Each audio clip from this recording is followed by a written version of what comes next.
Hello guys, welcome back to my Positivity YouTube channel. Today I'm going to read the continuation of the story Wild Darling. Stay tuned. The four loaves of bread, the pieces of which had been torn apart, remained in the corner of the room for days, and no one ate anything from them.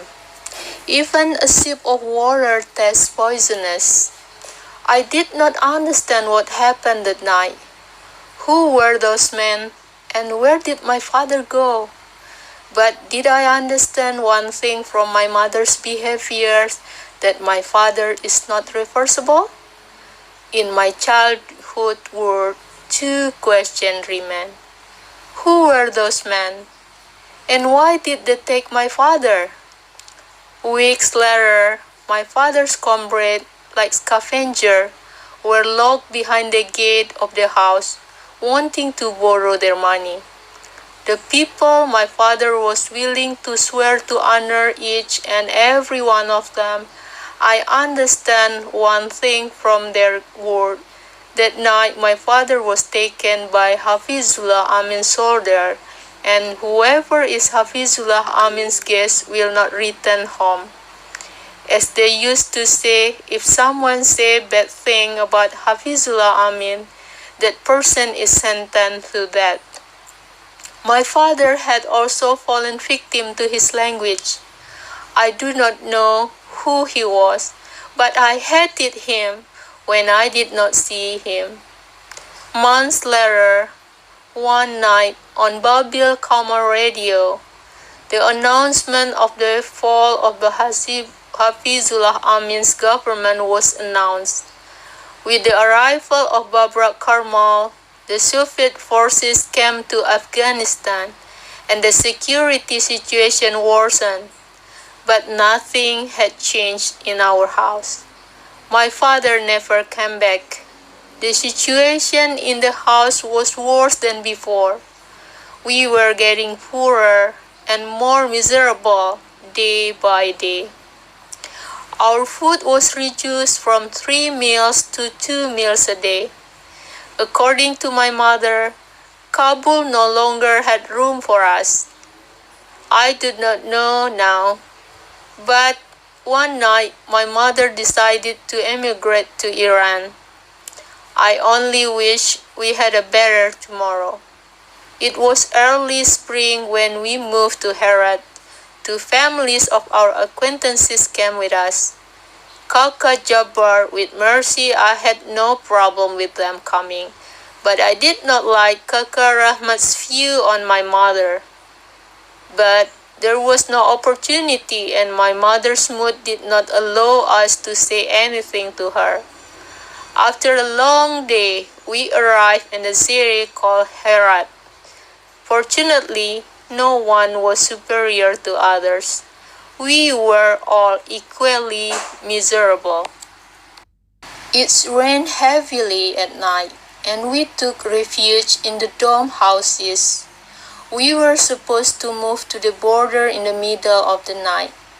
My mother wore faiz with a white piece and a bundle of clothes behind me.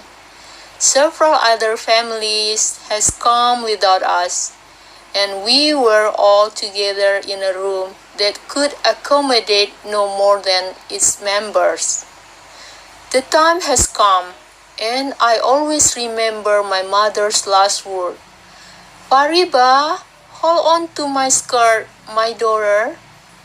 I will take Naim and our bed. It is only one night. We will arrive in Mashhad tomorrow morning, and we will forget any misfortune we have. Do you understand? I will definitely close my eyes, but I wish I understood my mother's word correctly and held her skirt tightly. The night was over. We all moved together. We walked for hours without seeing anything. We ran like ants behind each other. My outpatients were old and worn out. During those few hours of walking, they were completely destroyed and I was left without shoes.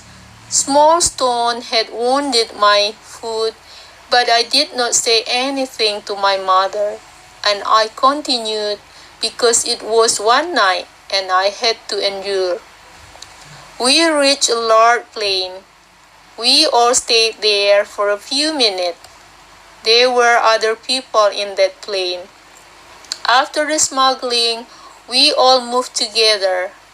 The road had softened due to the rains of the last few days, and the difficulty of walking was trying to move as fast as I could. Maybe, as time went on, the group of people got farther and farther away from me, as if I was the only one trapped in the mud. So much so that there was no more news of people and I had just fallen to the ground in the mud. I woke up with strong shock and noticed that someone was turned my back. A young and beautiful woman was in front of me and she was looking at me with round eyes. She asked, "Are you alive?" I thought you were right. Frightened, I pulled my foot out of the ground, which was still soft, and said, "You see, I'm alive. What do you want from me? I have nothing, nothing." The young woman got up and looked around and said, "I wonder, what does a girl to do to fit your year in this waterless and grassless plant? Don't you know it is dangerous here?" When I regained consciousness at the moment, every single incident passed before my eyes. I said softly, "I'm lost." My eyes filled with tears and I said, "Last night we were going to Iran this way. I was holding my mother's skirt tightly. God is witness, but crying took away my ability to speak."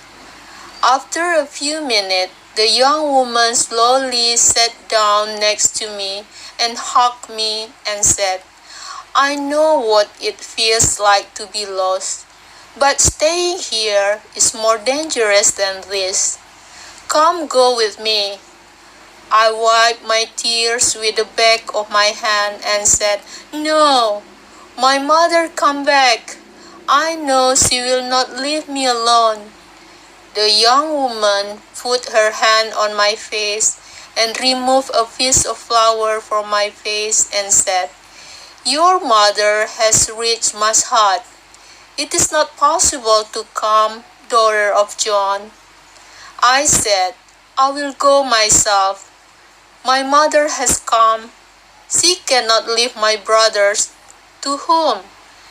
She is waiting for me. I'm leaving."